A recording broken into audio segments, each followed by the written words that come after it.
Hi, I'm Joe Walensky, and I'm the program manager for ConveyUX, and that's Seattle's annual user experience conference. We've been doing it for 7 years now. We're going into our 8th year, coming up March 3rd, 4th, and 5th in downtown Seattle. ConveyUX is produced by Blink, and I have the fun task of talking with the many speakers that will be at the event. And today I'm talking to Stephanie Lawrence. Hello, Stephanie. Hi, how's it going? Yeah, it's going pretty well. I'm working remotely today. Where are you talking to us from? I'm talking to y'all from Brooklyn, New York. Well, it's great to have a participant coming from Brooklyn, and glad to have you in the program. And we'll talk about your session a little bit later. But why don't you start by talking a little bit about your background and the types of things that you do for work? Right, so I work as a product designer on the Vox product team right now. I've been working in product and UX for about 3 or 4 years now.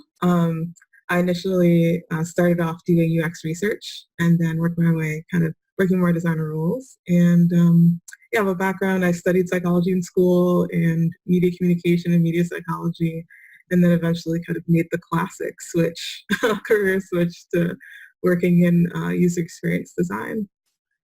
Well, I'm a little bit familiar with Vox myself, just from mainstream information, but maybe you can talk a little bit about what Vox is all about and the types of things that you do there.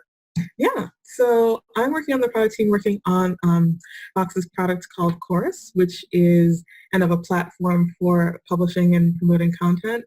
And so I'm a part of the team that works on the experience for actually creating content and publishing it on the web. So for both kind of like written articles and for images and video as well.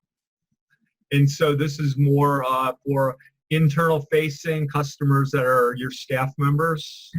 Yes, so we also do have customers who are also like on the platform for their own publications. All right. Well, I'm sure that keeps you busy.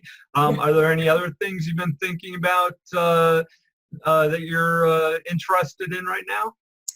Yeah, kind of outside of thinking about media publishing, I've been looking at two kind of interesting phenomena that are going on. I'm wondering like what role tech is going to play in them. One is I'm kind of noticing things happening in the animal volunteering space, especially like more digital tools are coming up for actually managing communication and keeping track of information for people who are volunteering with animal shelters and taking care of foster pets and things like that. And so that's been an interesting, a big change that I'm noticing, and I really am looking forward to seeing like what digital tools are going to pop up there.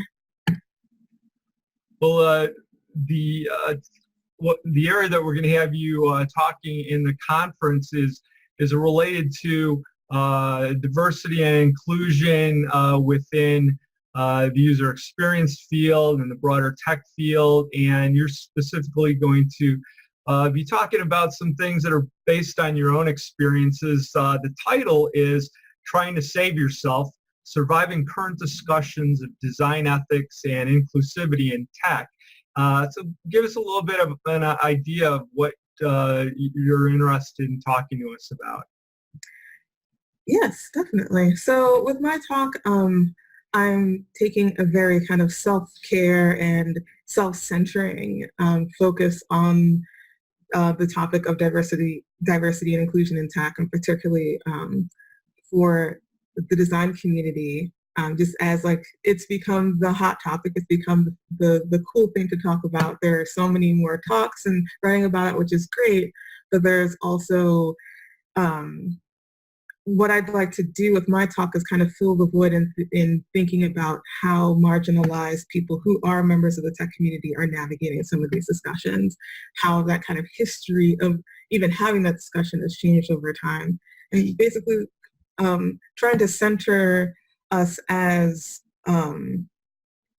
within a conversation about diversity and inclusion with regards to thinking about our mental health and kind of like what are the things that we're doing to make sure that we're not getting lost in that conversation, that it's not just focusing on it's not just focusing on kind of what's popular to talk about, but like the harder discussions about like how you feel when you're in the workplace as a marginalized person, when you're in a meetup or on a job or working on a project and have to deal with things like microaggressions, when you're dealing with the day-to-day of what that lack of diversity and inclusion actually looks like, and kind of and thinking more about like what can be done to make it less, what's the best word for it?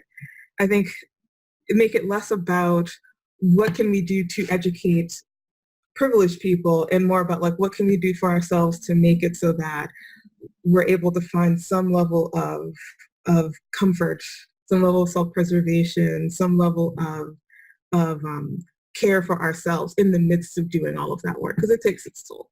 So that's what I'm hoping to kind of get at, and that's the kind of conversation I'm hoping to have with the audience. Well, I'm glad that you and I were able to connect about this topic, and yeah, I really appreciate you being ready to step forward and share your personal experiences in this area, and I think it's going to be an important contribution to our event. No, thank you for having me and giving me the platform to talk about it. I'm definitely looking forward to it. Well, thanks for taking the time also to give us a little preview of things, and we'll see you when you make your trip across the country to Seattle in March. Yeah, looking forward to seeing you all then.